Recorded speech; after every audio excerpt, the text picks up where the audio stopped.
Seorang petani di Aceh Utara membuat heboh warga sekitar setelah melapor ke polisi karena istrinya hilang. Setelah diselidiki, rupanya itu hanyalah akal-akalan Muhammad Diah usai menghabisi nyawa dan membuang istrinya tersebut. Apa yang mendorong Diah menganiaya istrinya hingga tewas? Ulasan khas ragam perkara hadir dengan cemburu buta, istri tewas dianiaya.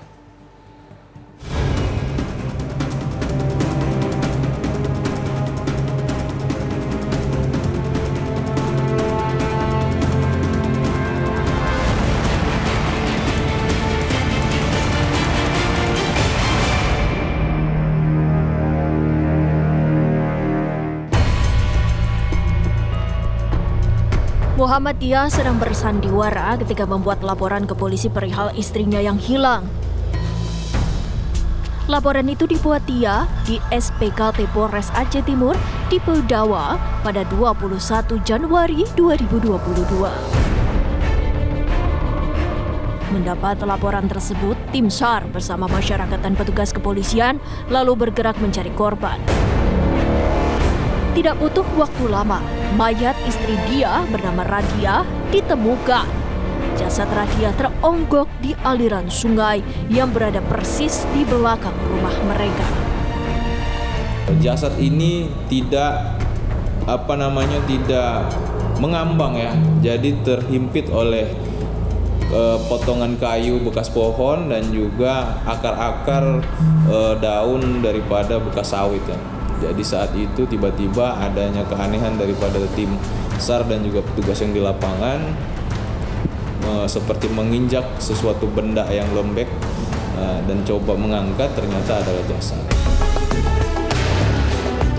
Saat ditemukan, kejanggalan sudah langsung muncul sebab posisi mayat tak seperti korban tenggelam pada umumnya. Polisi kemudian membawa mayat korban ke RSUD Langsa untuk divisum. Kejanggalan bila korban tewas tenggelam semakin nyata begitu hasil visum keluar.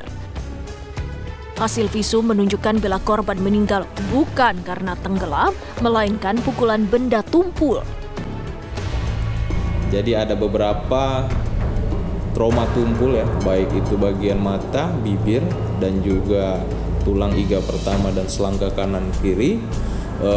Dan juga hasil otopsi di situ tidak ditemukan ada benda asing. Jadi benda asing ini menurut daripada dokter forensik sampaikan itu tidak ada seperti lumpur, air ataupun tanah yang dimana kalau memang korban ini tenggelam pastinya dalam keadaan hidup pastinya ada suatu benda asing yang memang masuk ke dalam perut si jenazah. Jadi dapat disimpulkan bahwasanya korban ini meninggal terlebih dahulu baru dia tenggelam di sungai.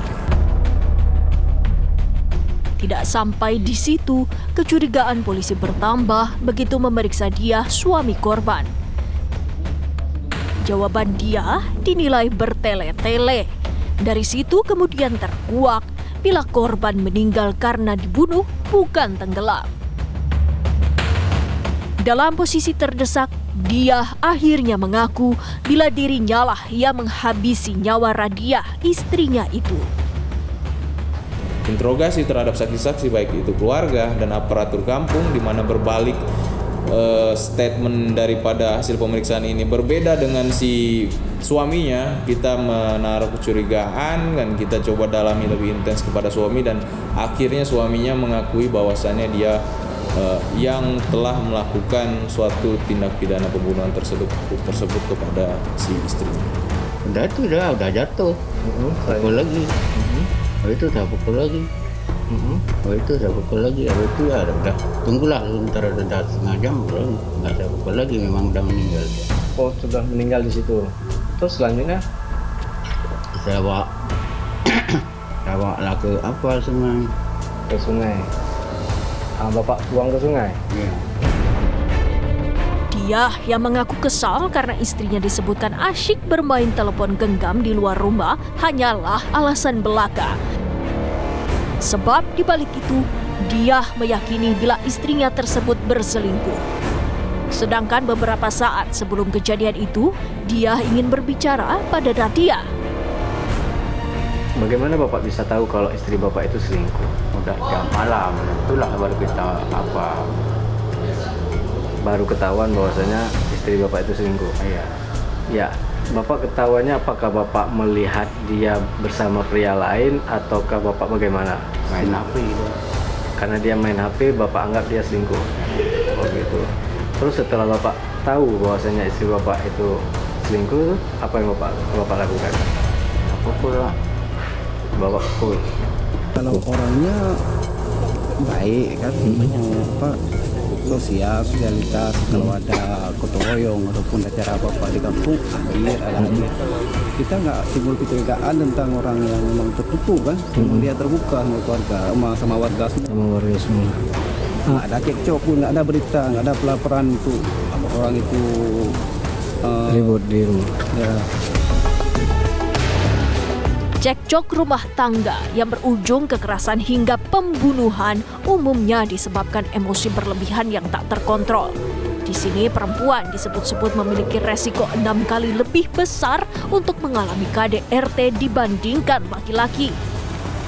Komunikasi buruk, ketidakmampuan dalam menyelesaikan masalah hingga berdampak pada hubungan yang tidak harmonis membuat duri dalam rumah tangga kian menjadi-jadi. Dalam banyak kasus, pembunuhan dalam rumah tangga lebih disebabkan spontanitas si pelaku. Jadi kalau untuk pelaku kekerasan biasanya memang lebih sensitif ya.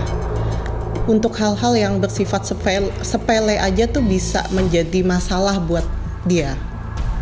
Kayak misalnya nih contoh ya, merasa tidak dihargai. Itu kan alasan dari si pelaku. Merasa tidak dihargainya seperti apa? Nah, kemudian lagi ada yang menyebutkan bahwa istrinya bermain handphone ya di malam hari. Dan ada juga info kalau istri selingkuh dan lain sebagainya. Nah, kadang-kadang pada pelaku kekerasan itu mereka sangat-sangat posesif. Jadi ketika ada chat yang masuk dari laki-laki contohnya, padahal itu bukan perselingkuhan, tapi mereka sudah menganggap itu adalah bentuk perselingkuhan. Jadi seolah-olah itu hanya dibuat-buat saja. Pencegahan terhadap berbagai persoalan yang dinilai rentan menyebabkan terjadinya kekerasan dalam rumah tangga butuh partisipasi segenap pihak. Selain peran serta masyarakat, kini pemangku kebijakan juga aktif menyokong melalui pembentukan payung hukum, perumusan kebijakan, edukasi, hingga advokasi.